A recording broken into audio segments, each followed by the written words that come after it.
When my daughter-in-law hugged me at my wife's graveside and whispered that everything was going to be okay now, my late wife's attorney was already dialing my phone, and what he told me 30 seconds later meant I would never look at that hug the same way again. If this is your first time here, welcome. I have a feeling you're going to want to stay until the end. Drop a comment and tell me where you're watching from tonight. Hit that like button before we go any further, and if you haven't subscribed yet, now's the time, because trust me, neighbor, this story earns it. My name is Walter Briggs. I'm 64 years old, and for 31 years I ran a small hardware store on Route 9 outside Harrisburg, Pennsylvania, the kind of place where I knew half my customers by their first names and the other half by what they were building.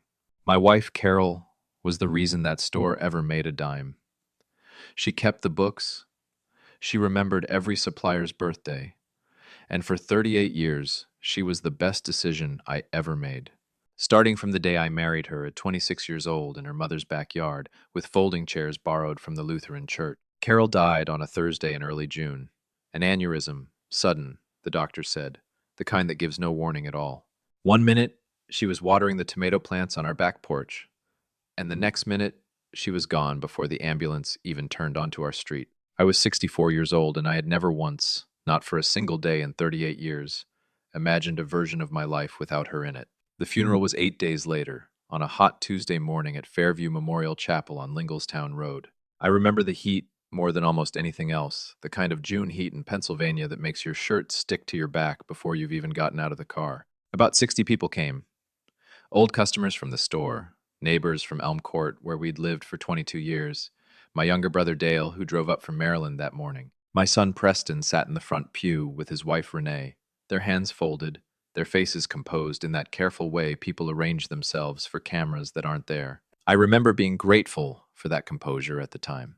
I remember thinking, at least somebody's holding it together, because God knows I wasn't. We drove out to Riverview Cemetery afterward, out past the old mill on Route 39, and I stood there under a canvas tent that didn't do much against the sun, watching them lower my wife into the ground next to the plot we'd bought together 15 years earlier. Back when death was still an abstract thing we joked about over coffee.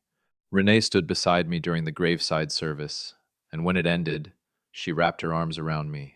I remember she smelled like the same perfume Carol used to wear, which struck me as strange even then, and she said, close to my ear, "It's going to be okay now, Walter. We're going to take such good care of you." I didn't think anything of it. Grief makes you generous with people's intentions.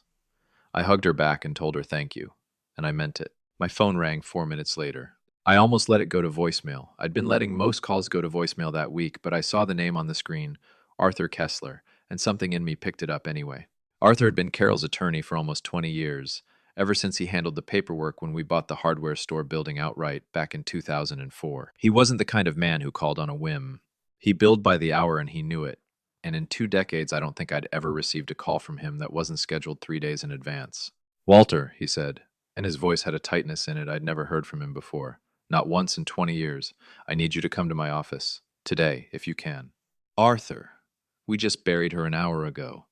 "I know that. I'm sorry, I do know that, and I wouldn't ask if it could wait, but it can't." He paused, and in that pause I could hear him deciding something. "Walter, listen to me carefully. Don't say anything to Preston or Renee about this call. Not yet. I mean that. Why, in God's name, would I hide a phone call from my own son?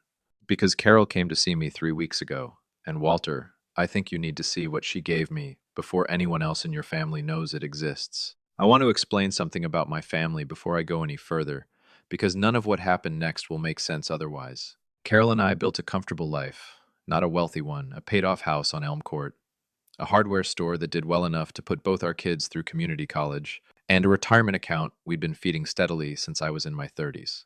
We weren't rich by any stretch, but we weren't hurting either, and we'd always tried to be generous with our son when he needed it, which over the last several years had become a fairly regular occurrence.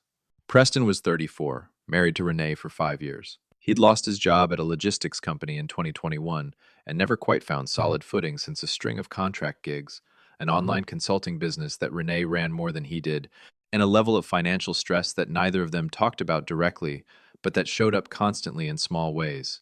Requests for just a short-term loan, a new truck they couldn't really afford, Over this past year especially, they'd started coming around more than they used to. Sunday dinners became Tuesday dinners, became Renee just showing up sometimes on her own in the afternoons, always with some reasonable sounding excuse.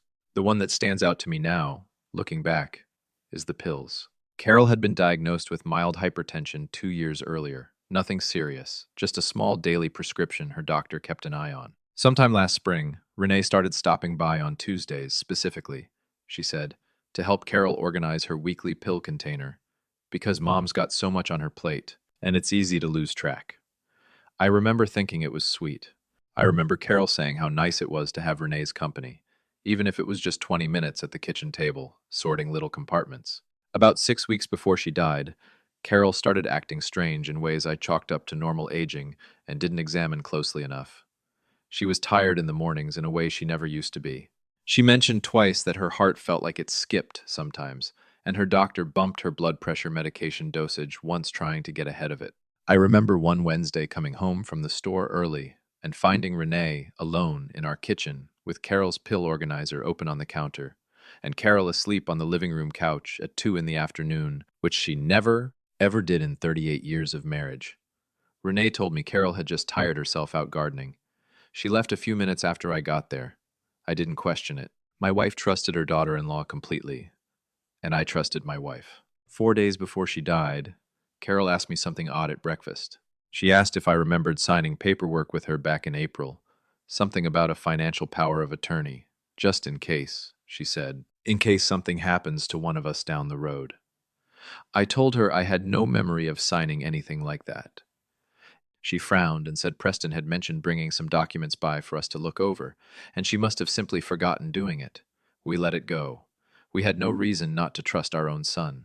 The morning she died, I was at the store, unlocking the front register at 7:15 like I did every morning of my working life. Renee called me, not Preston. I remember that detail bothering me faintly even in my grief, though I couldn't have told you why at the time, and by the time I got home, 18 minutes later, they were already loading Carol into the ambulance. She was gone before we reached the hospital. Aneurysm, the doctor said. Sudden. Nothing anyone could have caught. Nobody in Scrubs asked a single follow-up question, and in my grief, neither did I. Standing in that cemetery parking lot, with Arthur Kessler's voice still tight in my ear, all of it came rushing back at once: the pill organizer, the paperwork I never remembered signing, the way Preston and Renee had been circling closer and closer to us for the better part of a year. Arthur, tell me what's going on, I said, walking a few steps away from the tent where people were still milling around, murmuring condolences to each other. I can't do it over the phone, Walter. Carol came to my office 3 weeks ago. She left something with me, a letter and a flash drive, and she told me only to open the envelope if something happened to her. I opened it this morning, after Preston called my office to ask whether Carol had updated her will recently, which, Walter, is a strange thing for a grieving son to be asking about on the day of his mother's funeral. My hands went cold in the 90-degree heat. What's on it, Arthur? I need you to see it yourself. Come to my office on Front Street. Don't stop at the house first. And Walter, don't tell Preston or Renee about this conversation, not until we understand exactly what we're dealing with. I hung up and stood there a moment in that gravel parking lot, watching the tail end of my wife's funeral wind down around me, my heart hammering in a way that felt obscene against the backdrop of everyone quietly filing toward their cars. I found Preston near the tent and told him I had some insurance paperwork Carol's employer needed sorted out that afternoon, that I'd meet everyone back at the house for the gathering afterward. He barely looked up from his phone. Sure thing, Dad. Whatever you need to do. Renee didn't look at me at all. She was already walking toward their car, her heels sinking slightly into the grass, talking low into her phone to someone I couldn't hear. I stood there a moment, watching my son's wife hurry away from her mother-in-law's own graveside, like she had somewhere far more urgent to be. And that cold feeling in my chest settled in deeper.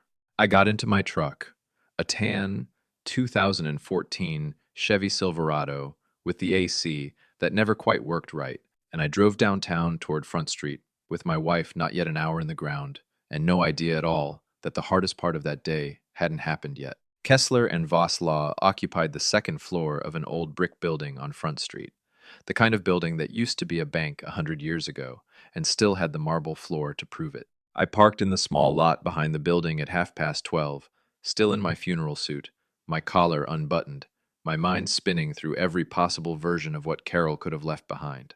I walked in through the side entrance, past the receptionist, Donna, who'd worked there as long as I'd known Arthur, and headed straight for the stairs instead of waiting on the elevator. That's when I saw a car pull hard into the small lot outside. Too fast, cutting the corner too close, tires chirping against the curb. It was Preston's blue Ram pickup.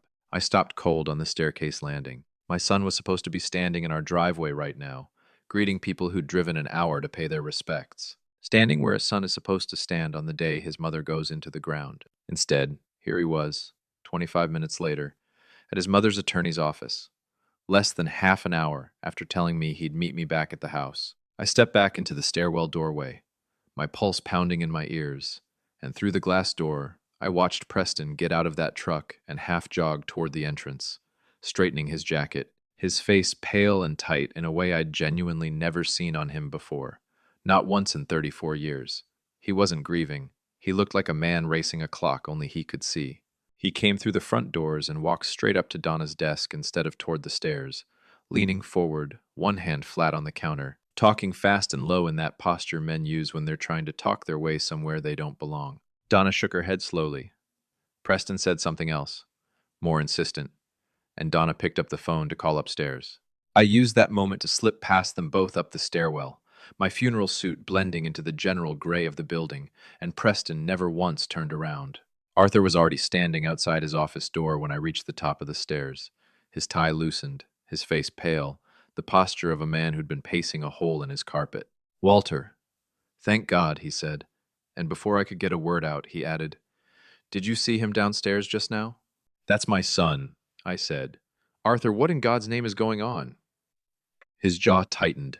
"Because I called your house phone by mistake this morning, before I got your cell muscle memory. I've had that number 20 years, and Renee answered it. I only told her I needed to speak with you about paperwork Carol had left with the firm. I didn't say what. Apparently that was enough to send your son driving down here to beat you to it." My stomach dropped clean through the marble floor beneath me. Beat me to what? Arthur led me down the hallway toward his office, and over his shoulder, without turning around, he said the words that split my life cleanly into a before and an after. "Your wife knew something was happening to her, Walter, and she made absolutely sure I would be the one to tell you. Not them." His office looked exactly like it always had, dark wood, shelving, law books, nobody ever really opened anymore, a window looking out over Front Street. He closed the door behind us and locked it, which I noticed and didn't like the meaning of, and pulled a plain envelope out of his bottom desk drawer. Carol's handwriting was across the front of it. "For Walter, open only if something happens to me. She brought this in 3 weeks ago," Arthur said, sitting in the chair across from me instead of behind his desk, which told me something about how seriously he meant to treat the next 10 minutes of my life. "Said she didn't trust keeping it at home. Said if anything happened to her, I was to give it to you, and only you, in person, and to be careful who I told beforehand." My hands shook, opening it. Inside was a single folded letter in Carol's handwriting, and a small flash drive taped to the back page. I read the letter standing right there in his office, because I could not make myself sit down. She wrote that she'd noticed money disappearing from our retirement account, small amounts first, in the spring, and then larger ones through the summer, transferred out over about 4 months. She wrote that she'd asked Preston about paperwork she didn't remember signing, and he'd waved it off. But something about his face when she pushed had unsettled her enough that she started quietly checking our bank statements herself, using the old online login from back when she handled our household finances. She wrote that she'd found a power of attorney document on file with our bank, dated in April, carrying both our signatures, except she never signed it, and she was fairly sure I hadn't either. She wrote that she'd begun feeling strange in the mornings around the same time Renee started coming by to help with her pills, and that she didn't want to believe what she was starting to suspect. But she wasn't willing to stay silent about it either, not without leaving a trail somebody could follow if she turned out to be right. "There's more on the drive," Arthur said quietly. "Financial records. Messages. Walter, I think you should sit down for the rest of it." He plugged the drive into his laptop and turned the screen toward me. The first folder held bank statements Carol had screenshotted herself. 4 separate transfers out of our retirement account between April and August, totaling just over $54,000. All authorized under that power of attorney neither of us had signed. The money had gone into a joint account under Preston and Renee's names. The second folder held photographs, pharmacy receipts, laid next to her actual prescription bottles, with Carol's own handwritten notes comparing quantities. She'd written that the pill count in her weekly organizer never quite matched what the pharmacy said they'd filled, that there always seemed to be a few extra tablets mixed in, small and white, that she didn't recognize from any prescription she'd ever been given. The third folder was the one that put ice straight down my spine. A screenshot of a text conversation Carol had found on the shared family tablet we kept in the kitchen drawer for recipes and grocery lists. A conversation between Renee and a contact, saved only as Marcus, dated 11 days before Carol died. Renee had written, "She's asking questions about the account again. We need to move faster before she says something to Walter." The reply from Marcus read, "Just keep the dose light and steady. Nobody looks twice at a heart thing at her age." I sat down then. I don't remember deciding to. Something in my chest just gave out, and I found myself in the chair, staring at that screen, feeling something break loose inside me that I didn't have words for, and still mostly don't. Arthur put a hand on my shoulder and told me Carol had come to him specifically because she was afraid that if anything happened to her, whoever was responsible would try to control the story before I ever learned the truth, and she'd wanted to make certain that couldn't happen. "She protected you from the grave, Walter," he said quietly. "Now we're going to protect you for real." I asked him why he'd told me to keep Preston and Renee away from all this. He answered plainly if Carol's suspicions were correct, and the evidence sitting on that screen said they very likely were, then whoever was behind this was capable of far more than financial theft. And if they realized this drive existed, and that I had seen it, I could be next in line, especially with a fraudulent power of attorney already on file that could hand them control of everything I had left. "We need proof strong enough for the police, not just suspicion," Arthur said. "And we need it before they know we're looking." That afternoon, Arthur called a retired county detective he'd worked with for years, a broad-shouldered, soft-spoken man named Ellis Comeau, who did private investigative work now out of a converted garage on the edge of town. Ellis met us at Arthur's office within the hour and went through the contents of that drive twice in near silence, before finally saying what none of us wanted to hear out loud. "This is enough to open something," Ellis said. "It's not enough yet to guarantee a conviction on its own. We need the pharmacy records pulled officially through proper channels. We need a forensic look at that power of attorney signature. And, Walter, if you're willing, a couple of cameras in your house for a short while would give us everything else. Because people like this, when they think nobody's listening, they talk."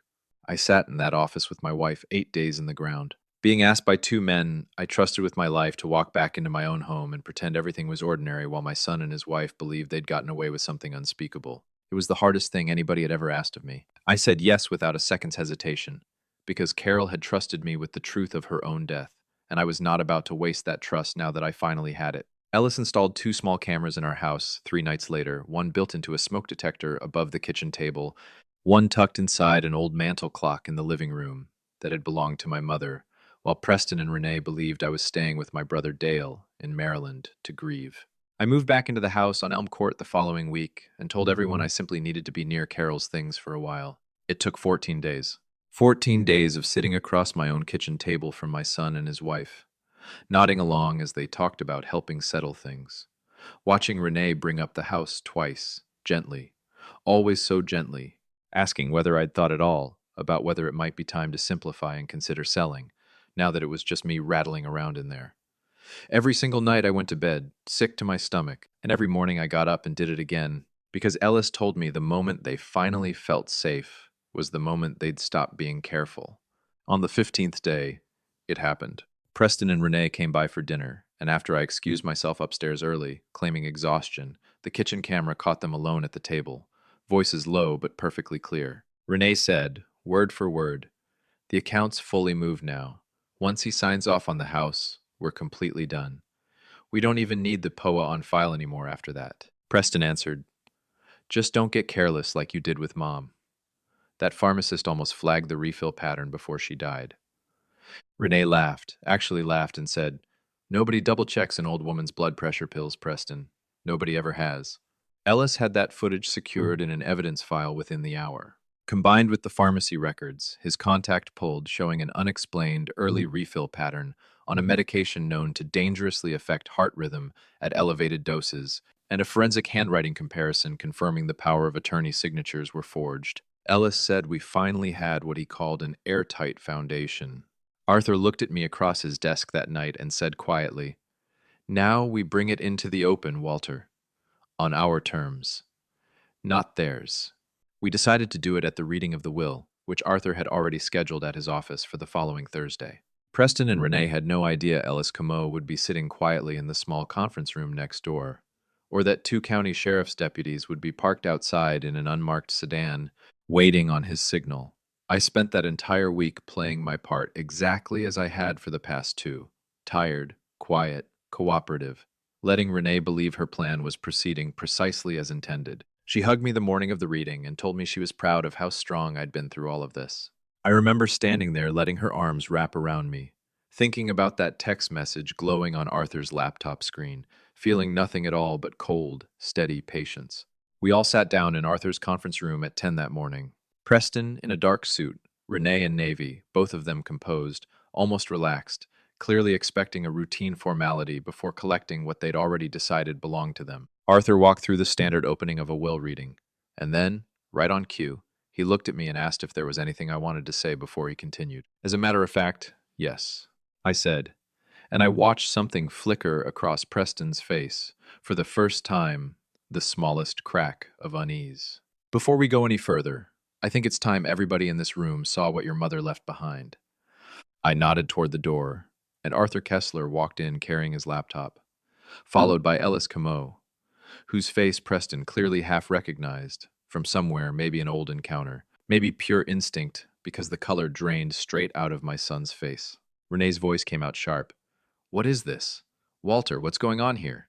I looked at her steadily and said, "Carol is what's going on here." Arthur set the laptop on the table and played the kitchen footage without a single word of introduction. Renee's own voice filled that quiet conference room, clear as anything, talking about the account being fully moved, about not needing the power of attorney anymore, and then Preston's voice answering back, warning her not to get careless like she had with Mom.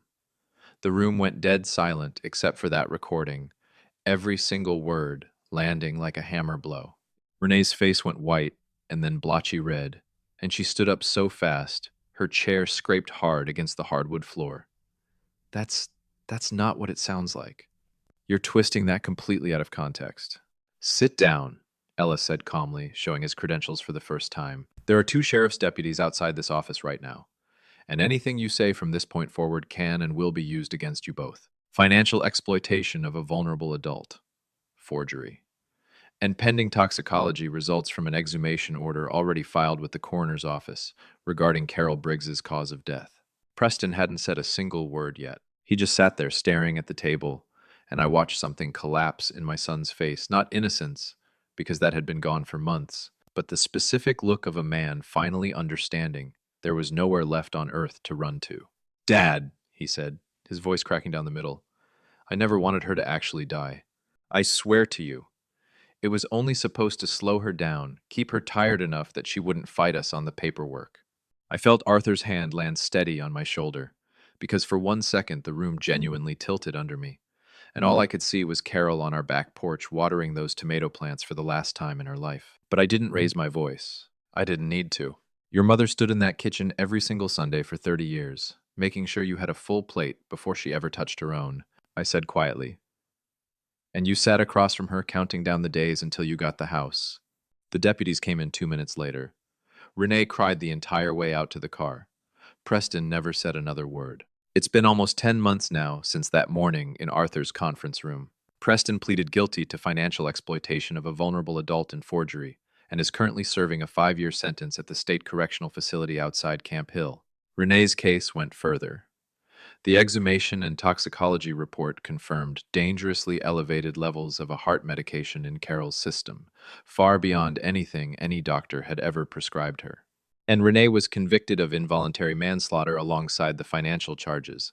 The plea came down from a murder charge, Arthur explained to me carefully, because prosecutors couldn't prove beyond doubt she'd intended death specifically, rather than simply intended to incapacitate, even though every one of us in that room believed otherwise in our bones.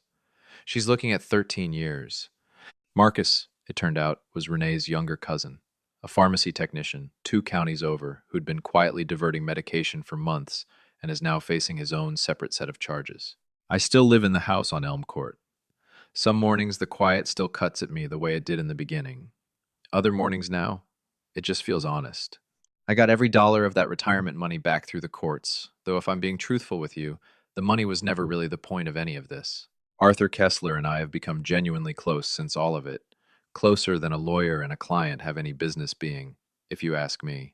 He tells me now that Carol used to talk about me at his office more than I ever knew, always proud, always certain I'd do right by her if it ever came down to it. I keep thinking about that, more than almost anything else. I sold the hardware store this spring to a young couple who remind me a little of Carol and me at that age. And with part of the proceeds, I set up a small fund in her name through the cardiology department at the hospital where she used to volunteer, to help older folks afford the follow-up heart care that might have caught what was happening to her sooner, if anybody had known to look. It isn't much yet, but it's growing a little more every quarter, and every dollar in it carries her name out into the world doing something good, which is exactly the kind of thing my Carol would have wanted, whether she ever got the chance to say so or not. I think about that gravel parking lot outside the funeral home more often than I'd like to admit. Arthur's voice shaking on the other end of that phone, telling me to come see something before it was too late to matter. My wife protected me one last time from beyond the grave, and I intend to spend whatever years I've got left making sure that protection meant something. If this story reached you tonight, hit that like button. Tell me in the comments where you're listening from. And if you're new to this porch, stay a while and subscribe. I've got more stories like this one to tell you. I'll see you next time, friend.